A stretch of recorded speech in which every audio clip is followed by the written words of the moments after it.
आप सबके भविष्य में। धन्यवाद जी हरिवंश जी। श्री गुलाम नबी आजाद जी।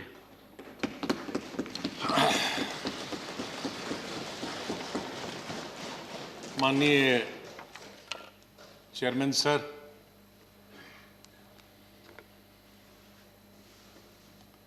आपने, माननीय प्रधानमंत्री जी ने, माननीय डिप्टी चेयरमैन साहब ने और मेरे जितने भी यहाँ साथी हैं, उस तरफ के या इस तरफ के, सत्ताधारी पार्टी के या विपक्ष के, और विशेष रूप से आपने और माननीय प्रधानमंत्री जी ने जिस तरह से भावुक होकर मेरे बारे में कुछ शब्द बताए, मैं बड़ी सोच में पड़ गया कि क्या कहूं।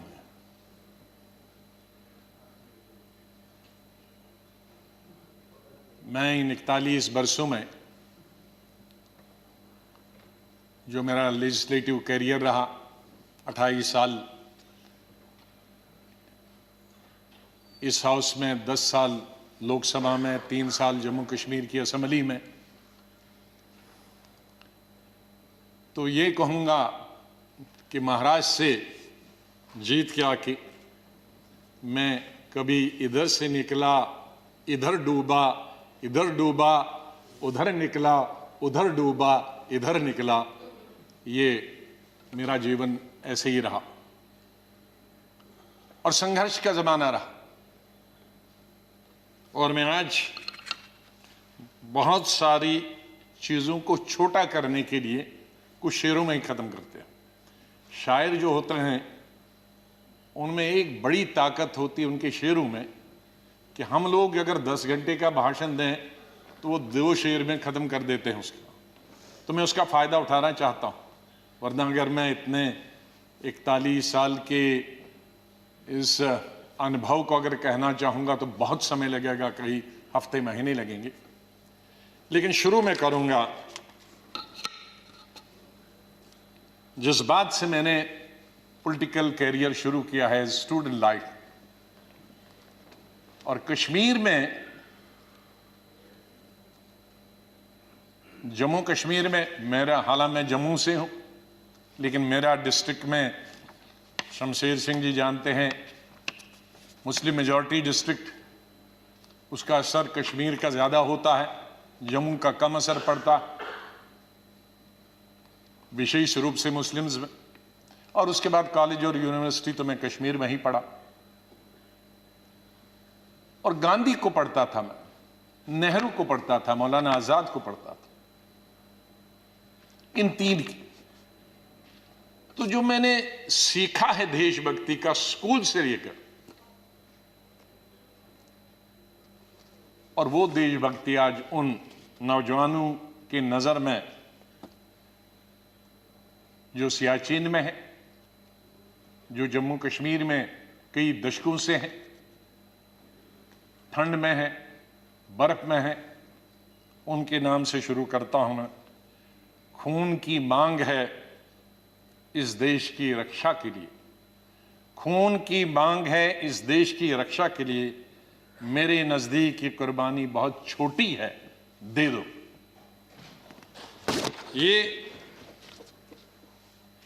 ये मेरे मन में बचपन से और स्कूल से ये बात रही। और जब मैं कश्मीर के सबसे बड़े college, SP college, Shri Pratap college में पढ़ता था, मुझे याद है वहाँ 14 अगस्त भी मनाया जाता था और 15 अगस्त भी मनाया जाता था हमारे कॉलेज में। और 14 अगस्त तो आप जानते हैं किसके लिए मनाया जाता, और मेजॉरिटी उनकी थी जो 14 अगस्त को मनते, और बहुत कम माइनॉरिटी थी, दर्जन के अंदर, जिसमें मैं भी था और मेरे दोस्त थे जो 15 अगस्त में स्टाफ के और प्रिंसिपल के साथ रहते थे। और उसके बाद हम 1 हफ्ता कॉलेज नहीं जाते थे क्योंकि पिटाई होती। तो उस वक्त से निकलकर हम इस सोच के आए हैं जिस सोच में आज हम सब हैं। और मुझे खुशी है इस बात की कि इस सोच को बहुत सारे लोगों ने, और मैं बधाई देता हूं दूसरी पार्टीज को भी, वहां नेशनल कॉन्फ्रेंस हो, पीडीपी हो, बीजेपी तो शुरू से ही कौमी धारा की पॉलिटिक्स में थी, वो भी आहिस्ता आहिस्ता बड़े पैमाने पे आए और कश्मीर आगे बढ़ा। मेरी हमेशा ये सोच रही कि हम बड़े खुशकिस्मत हैं, जन्नत हिंदुस्तान ही है। मैं तो आजादी के बाद पैदा हुआ, लेकिन आज गूगल के जरिए मैं पढ़ता हूं, देखता हूं, सुनता हूं, यूट्यूब के जरिए पढ़ता हूं। मैं उन खुशकिस्मत लोगों में हूं जो पाकिस्तान कभी नहीं गया, लेकिन जब मैं पढ़ता हूं कि वहां किस तरह के हालात हैं पाकिस्तान के अंदर, तो मुझे गौरव महसूस होता है, मुझे फख्र महसूस होता है कि हम हिंदुस्तानी मुसलमान हैं। और बल्कि अगर मैं आज कहूंगा विश्व में किसी मुसलमान को अगर गौरव होना चाहिए, वो हिंदुस्तान के मुसलमान को गौरव होना चाहिए। हमने इन पिछले 30-35 सालों से अफगानिस्तान से लेकर इराक से लेकर और कुछ सालों पहले से देखे कि किस तरह से मुस्लिम देश खत्म हो जा रहे हैं एक दूसरे के अंदर और एक दूसरे से लड़ाई करते हुए। वहां हिंदू तो नहीं है, वहां कोई क्रिश्चियन तो नहीं है, वहां दूसरा तो नहीं है जो लड़ाई कर रहा है, आपस में लड़ाई कर रहे हैं।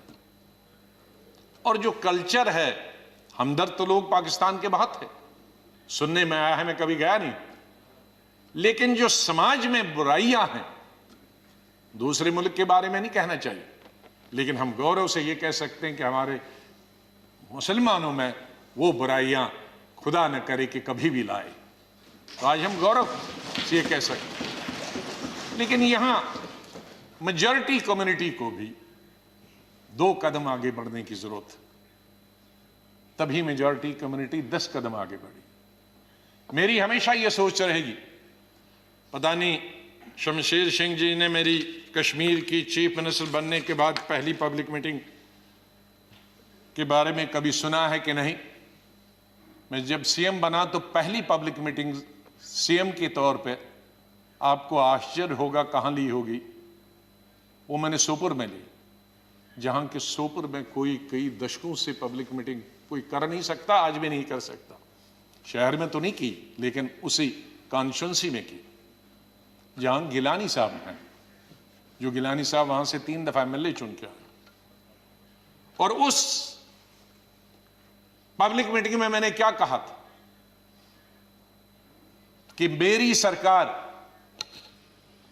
जम्मू कश्मीर के लोगों की सरकार होगी, और अगर मेरी सरकार का कोई मंत्री धर्म की बुनियाद पर, मजहब की बुनियाद पर और पार्टी की बुनियाद पर इंसाफ करेगा, तो मुझे शर्म आएगी कि ऐसा मंत्री या ऐसा अफसर मेरे साथ काम कर रहा। तो मैं उसी सोच का हूं कि जहां भी जाएं मुझे प्यार मिला लोगों का, बहुत प्यार मिला। आनंद शर्मा जी ने जैसे बताया, शरद जी ने जैसे बताया कि उनको तो बहुत अरसे से जानता, मुझे सौभाग्य मिला और उसके लिए मैं बधाई देना चाहता हूं और धन्यवाद करता हूं। आज वो जिंदा नहीं, इंदिरा गांधी जी का, संजय गांधी जी का, जिनकी वजह से मैं यहां पहुंचा और फिर काम करने का अवसर मुझे तकरीबन 5 अध्यक्षों के साथ मिला और 4 या 5 प्राइम मिनिस्टरों के साथ मंत्रिमंडल में काम करने का मिला। लेकिन अवसर ये मिला कि मैं हिंदुस्तान के सभी 35-36 यूटीज और स्टेटों का इंचार्ज करने का अवसर मिला। तो आज मेरे दोस्त, भाई, बहनें, मैं ये कह सकता हूं कि अंडमान से लेकर और लक्षद्वीप तक और कश्मीर से लेकर कन्याकुमारी तक, सिक्किम से लेकर गुजरात तक, ये बहुत एक चीज कमाई, बहुत कुछ सीखा मैंने इस पार्लियामेंट। मुझे अवसर मिला पार्टी के जनशक्ति या मंत्री के रूप में। वो इंदिरा जी के वक्त में मिला, राजीव जी के वक्त में मिला, सोनिया गांधी जी के वक्त में वो अवसर उन्होंने मुझे प्राप्त कराया, राहुल गांधी जी के वक्त में, और मुझे शायद बहुत सारे कम लोगों को ये अवसर प्राप्त हुआ होगा कि जो अपनी उम्र से दुगने के लोग थे और बड़े लीडर थे, उनके साथ पार्टी की तरफ से मीटिंग करने का मौका मिला और पार्टी के साथ कई नेगोशिएशन करने का मौका मिला। उनमें ज्योति बसु जी थी, करुणानिधि जी थे, जयललिता जी के साथ मैंने अलायंस किया, करुणाकरण जी थे, चंद्रशेखर जी थे, देवीलाल जी थे, मुलायम सिंह यादव जी थे, प्रकाश सिंह बादल जी से अलायंस तो नहीं किया, लेकिन कई चीज़ें जब मैं मिनिस्टर ऑफ स्टेट होम था तब कई मीटिंगें हुई। मैं जब देखता था implementation of Punjab accord, Assam accord, ये देखता था। आई.के. गुजराल साहब से, शुभू सोरेन जी से, शाहब तंगल जी से, मुपनार जी से, फारूक साहब से, मुफ्ती साहब से, ये सब लोगों के साथ कई दफ़ा, और यही वजह है कि यहाँ भी उसी तरह से मैंने चलाया। 3 प्राइम मिनिस्टरों के साथ मैं पार्लियामेंट्री अफेयर्स मिनिस्टर रहा। मैं उस बात को भूल नहीं सकता कि इंदिरा जी फोतेदार जी और हमें बताती थी। फोतेदार जी पॉलिटिकल सेक्रेटरी थे, मैं यूथ कांग्रेस का प्रेसिडेंट था। कहा जरा अटल जी से भी संपर्क में रहा करो। बीजेपी ने उन्होंने कहा अटल जी से संपर्क में रहा करो। तो वो इस सोच की थी। बाद में राजीव जी जब प्राइम मिनिस्टर बने तो उन्होंने कहा भाई अब विपक्ष के जो लोग हैं उनके पास तो 2 एमएलए एमपी हैं, हमारा इतना बहुमत, उनको भी तो अपनी कॉन्स्टिट्यूंसी का काम करना होता होगा, उनसे भी जरा पूछा करो। जब पार्लियामेंट्री अफेयर्स में मिनिस्टर बना मैं उनके वक्त में राजीव गांधी के, तो फिर एक दफा फिर याद दिलाया कि आप बहुत सारे काम अपनी पार्टी के कराते हो, विपक्ष के भी कुछ करते हो। मैंने कहा मैं बिल्कुल उनके भी पूछता हूं, जो जो बताते हैं, हर चीज आपको बताने की जरूरत नहीं, हम अपने लेवल पे करते हैं। और बाद में मैंने यही चीज माननीय अटल बिहारी वाजपेयी जी से सीखी। 5 साल 91 से 96 तक मैं पार्लियामेंट्री अफेयर्स मिनिस्टर रहा और भी पोर्टफोलियोज थे मेरे पास। और अटल जी विपक्ष के नेता रहे, हमारे पास बहुमत नहीं था और अलायंस भी नहीं था, माइनॉरिटी गवर्नमेंट थी। और उस माइनॉरिटी गवर्नमेंट में अटल बिहारी जी वाजपेयी जी विपक्ष के नेता हो, यह हाउस चलाना कितना आसान मुश्किल हो सकता। लेकिन मैं कहूंगा कि सबसे आसान हाउस चलाना उन 5 साल में मुझे अटल जी की लीडरशिप हुआ। और उनसे सीखा मैंने कि किस तरह से हल निकाला जा सकता, विपक्ष की भी बात रहे और सरकार की भी बात रहे। मैंने अपने एलओपी के जमाने में यह कोशिश की कि हम यहां आए हैं, लोगों ने हमको चुना है कानून बनाने के लिए, लोगों ने हमें चुना है कई मसलों का समाधान निकालने के लिए, हल निकालने के लिए, उनकी मुश्किलात, उनके लिए रोजगार पैदा करना, एम्प्लॉयमेंट करना, डेवलपमेंट करना, विकास करना, सड़कें, नहरें, स्कूल, कॉलेज, अस्पताल बनाना, बिजली पैदावार करना। तो अगर हम हर वक्त ये आपस में ही लड़ते रहे, झगड़ते रहे और वो कानून पास नहीं होंगे तो लोगों का विश्वास हमसे उड़ जाएगा। इसलिए जब भी मैं अपने साथियों को भी समझाता था कि इसको मिक्स करो, एक आध दिन विरोध दिखाओ, एक आध दिन झगड़ा करो और बाकी दिन डिस्कशन करें। ये मैंने हमेशा प्रयास किया अपने। मैं धन्यवाद करता हूं हमारे उस तरफ के भी साथियों को जिन्होंने, और इस तरफ के सभी लीडरों को जिन्होंने उस प्रयास में पूरा अपना सहयोग दिया। मैं अपनी बात गृह मंत्री जी को स्टेटमेंट देना था, मैं उनका धन्यवाद करता हूं। और सबसे ज़्यादा धन्यवाद मैं प्राइम मिनिस्टर का करता हूं कि आपने सबको सुना, आपने इतना समय 2 घंटे से ज़्यादा यहाँ समय दिया।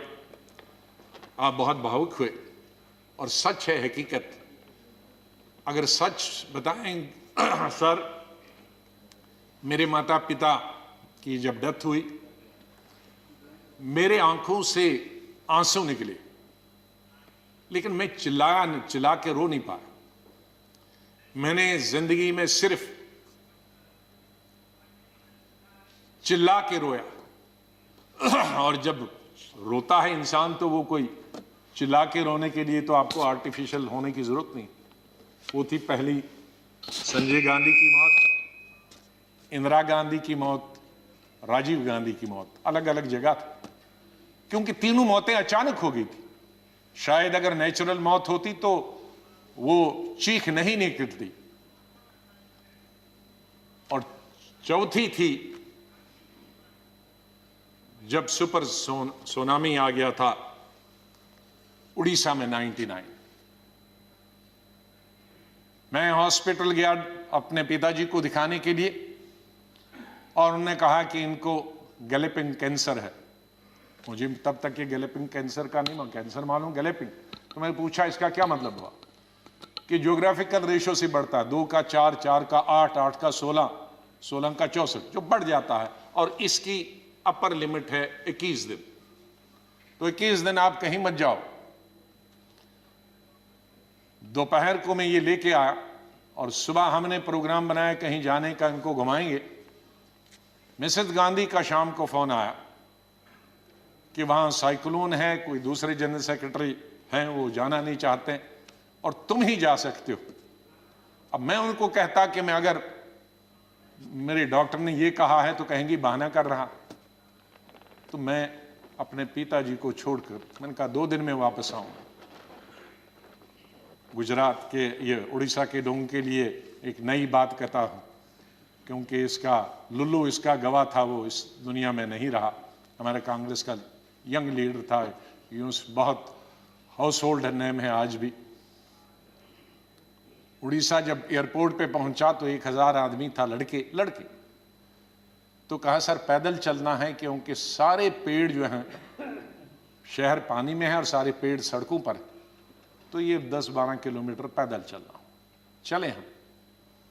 तो सबसे बड़ा काम क्या था पहला, और मिनिस्टर कोई नहीं, चीफ मिनिस्टर भाग गए थे, मिनिस्टर भाग गए थे, कोई एडमिनिस्ट्रेशन, कोई। दुकानें तोड़कर मैंने उनकी लिस्ट बनाई पुलिस की मदद से कि उनको पैसे देंगे बाद में। हमने हथियार लिए जंगल काटने के, 3 रातें और 3 दिन।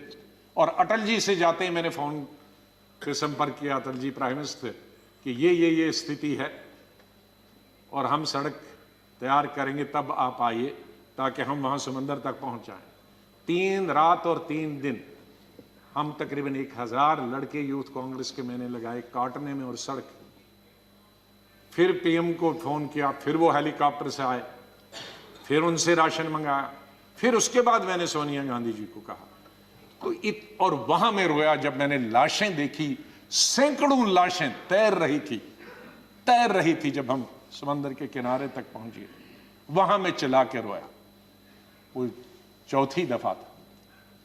और 5वीं दफा जिसका उल्लेख माननीय प्रधानमंत्री जी ने किया और वो भावुक हुए। मैं 2005 में जब चीफ मिनिस्टर बना नवंबर में, और मई में जब दरबार कश्मीर में खुला, तो मेरा स्वागत गुजरात के मेरे भाइयों और बहनों की कुर्बानी से हुआ। मैं अभी 2 ही दिन पहले पहुंचा था, तो वहां स्वागत करने का मिलिटेंट का यही तरीका था कि आप हत्या करो गरीबों की तो वही स्वागत होता है। उसका मतलब था कि हम हैं, इस गलतफहमी में न रहना। निषाद बाग जो कि राजभवन के साथ, वहां बस से, उस पर लिखा था गुजरात की बस, उसमें हमारे तकरीबन 40-50 गुजरात के हमारे भाई बहनें टूरिस्ट। उस पे उन्होंने ग्रेनेड लगाया और मेरे ख्याल में दर्जन से ज्यादा लोग वहीं हताहत हो गए और कई जख्मी हो गए। मैं फौरन तुरंत जगह पे पहुंचा, लेकिन तब तक पुलिस ने वो हटा दिया था। फिर मैं जैसे माननीय प्रधानमंत्री जी इन्होंने भी डिफेंस मिनिस्टर से बात की, मैंने प्रधानमंत्री जी से बात की, जहाज आया मी-8 उनको लेने के लिए। लेकिन जब मैं एयरपोर्ट पे पहुंचा तो जाहिर है सिक्योरिटी वाले कहते हैं कि सीएम आ रहे हैं, सीएम आ रहे हैं। तो एयरपोर्ट पे ये सब जाने के लिए तैयार थे। हमारे जख्मी भाई, छोटे छोटे बच्चे। तो जब मैं एयरपोर्ट पे पहुंचा तो इन बच्चों ने, जिसका किसी का पिता मर गया था, किसी की मां मर गई थी, वो रोते रोते मेरे टांगों से जब लिपट गए तो मैं जोर से मेरी आवाजें निकल गई, ये खुदा ये क्या तुमने किया। मैं कैसे जवाब दूं इन बच्चों को, मैं कैसे जवाब दूं उन बहनों को जो यहां तफरी के लिए आए थे, सैर के लिए आए थे, और आज मैं लाशें लेकर इनके हवाले कर रहा हूं उनके माता पिता की। तो ये भावुक होने की जरूरी बात थी। आज हम ये अल्लाह से, भगवान से यही दुआ करते हैं कि इस देश से मिलिटेंसी खत्म हो जाए, इस देश से आतंकवाद खत्म हो जाए।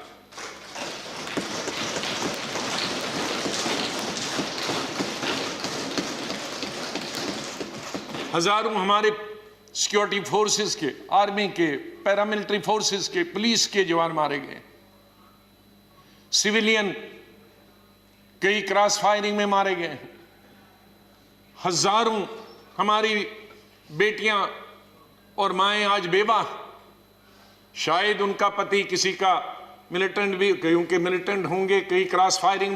कश्मीर के हालात ठीक हो जाएं। मैं इससे पहले कि कुछ अशार बोलूं, पहले मैंने अपनी फौजियों के नाम बताया था, लेकिन ये शेर मैं बोलना चाहता हूं मेरे कश्मीरी पंडित भाइयों और बहनों के लिए। जब मैं कश्मीर में पढ़ता था तो सबसे ज्यादा वोट में यूनिवर्सिटी में जब जीत के आता था तो कश्मीरी पंडित मेरे सबसे ज्यादा लड़के लड़कियां वोट देते थे। बहुत सारे लोगों को मालूम नहीं कि कश्मीर में लड़कियां हिंदुस्तान के मुकाबले में सबसे ज्यादा, जम्मू में नहीं, कश्मीर में, जिस वक्त मैं एमएससी कर रहा था तो साइंस में तकरीबन 50% लड़कियां होती थी और आर्ट्स में 90%। तो ओवरऑल ज्यादा लड़कियां पोस्ट ग्रेजुएशन पढ़ती थी। तो मैं जब यूनिवर्सिटी का इलेक्शन लड़ता था तो हमारे कश्मीरी पंडित लड़के हों या लड़कियां, सबसे ज्यादा वोट मुझे 100% मिलते थे। मैं 99 भी नहीं कहूं। दोस्त हैं आज वो बिखरे हुए, मुझे बहुत अफसोस होता है जब मैं उनसे मिलता अपने क्लासमेट्स। ये उन कश्मीरी मेरे भाई पंडितों के नाम जिनके जो घर से बेघर हो गए, उन कश्मीरी बेवाओं के जो बेवाएं हुई हैं और बच्चे हुए और जो वहां से बिछड़ गए, उनके लिए शेर अर्ज करता हूं। गुजर गया, और ये हमारा जो आज मुद्दत खत्म हुई इसके लिए भी कह सकता हूं, गुजर गया वो जो छोटा सा एक फसाना था, गुजर गया वो जो छोटा सा एक फसाना था। फूल थे, चमन था, आशियाना था। गुजर गया वो जो छोटा सा एक फसाना था, फूल थे, चमन थे, था, आशियाना था। न पूछ उजड़े नशे मन की दास्ता, घोंसला उजड़ गया। न पूछ उजड़े नशे मन की दास्ता, न पूछ थे 4 तिनके मगर नाम आशियाना तो था। तो हम उस आशियाने को, आप दोनों यहां बैठे हैं, उसको फिर आशियाना बनाए जो इस वक्त उजड़ा हुआ है, उसके लिए हम सबको प्रयास करना। और मुझे, जैसे मैंने बताया, बहुत काम कर चुके हैं, सेवा कर चुके हैं, आशीर्वाद सबका मिला है। मैं यही कहूंगा, दिल ना उम्मीद तो नहीं, नाकाम ही तो है। दिल ना उम्मीद तो नहीं, नाकाम ही तो है, लंबी है गम की शाम, शाम ही तो है। कितनी लंबी होगी? सवेरा तो आई, विंटर में जरा लंबी होती है, तो लंबी है गम की शाम, मगर शाम ही तो है, सवेरा तो फिर आ जाएगा। और आखिर में ये कहूंगा, चाहे हम याद यहां ना होंगे, लेकिन फिर उसके लिए कहूंगा, बदलेगा न मेरे बाद भी मौजूए गुफ्तगू, बदलेगा न मेरे बाद भी मौजूए गुफ्तगू, मैं जा चुका हूंगा फिर भी तेरी महफिलों में रहूंगा। माननीय चेयरमैन साहब, मैं आपका बहुत बहुत धन्यवाद करता हूं। आपके साथ काम करने का मुझे अवसर मिला। आप जब पार्टी के अध्यक्ष थे तब भी हमारी मुलाकात होती थी, जब आप मंत्री बने तब भी बात होती थी, जब यहाँ चेयरमैन बनने से, वाइस प्रेसिडेंट आप बनने से पहले आप पार्लियामेंट्री अफेयर्स मिनिस्टर थे और मैं एलओपी था, तब भी हमारे संपर्क है। लेकिन जिस तरह का आशीर्वाद, जिस तरह का प्रेम, जिस तरह का प्यार आपका चेयरमैन के तौर पे मिला और वो जो गाइडेंस मिली, उसके लिए मैं हमेशा ऋणी रहूँगा, धन्यवाद करता हूँ उसके लिए, और आपके स्नेह और प्यार के लिए मैं हमेशा धन्यवाद करता हूँ। माननीय प्रधानमंत्री जी, कई दफ़ा टोका टोकी हुई और आपने कभी बुरा नहीं माना। एलओपी के वक्त में बड़ी बड़ी लंबी स्पीचें आपकी हुई, मेरी हुई, खास करके राष्ट्रपति के अभिभाषण पर, उसमें लंबी तकरीर होती थी। कभी हम कुछ एलओपी की जिम्मेदारी करते थे, लेकिन आपने व्यक्तिगत तौर पर उसे कभी अपने खिलाफ नहीं लिया।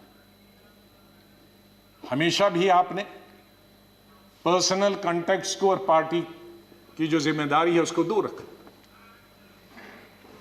कभी ईद हो, दिवाली हो, बर्थडे हो, उसमें बराबर आपने कभी भी कमी नहीं की फोन करने की। सबसे पहले या तो मेरी पार्टी प्रेसिडेंट का आता था या आपका आता था।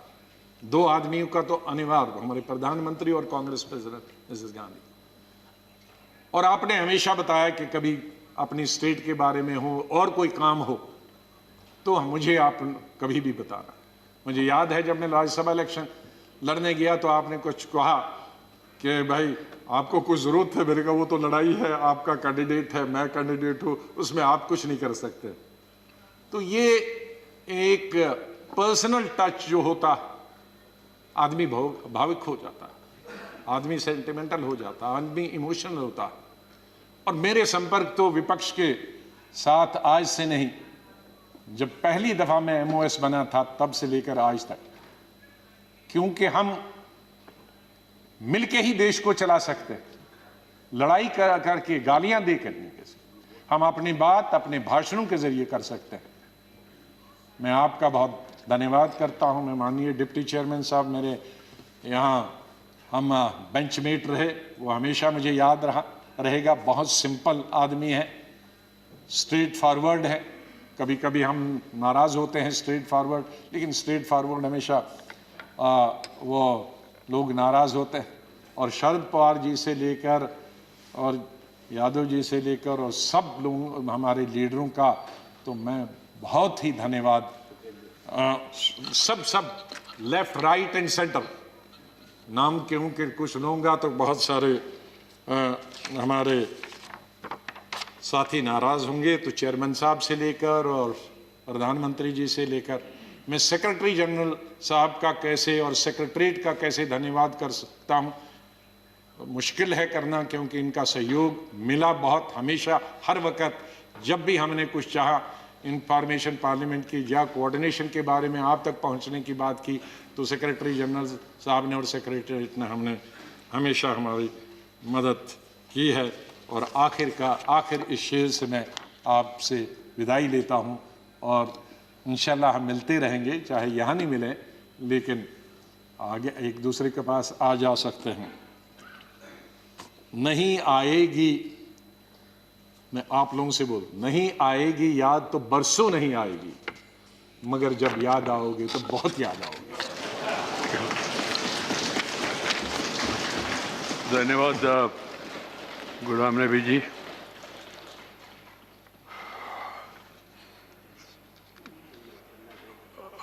Friends, we have another important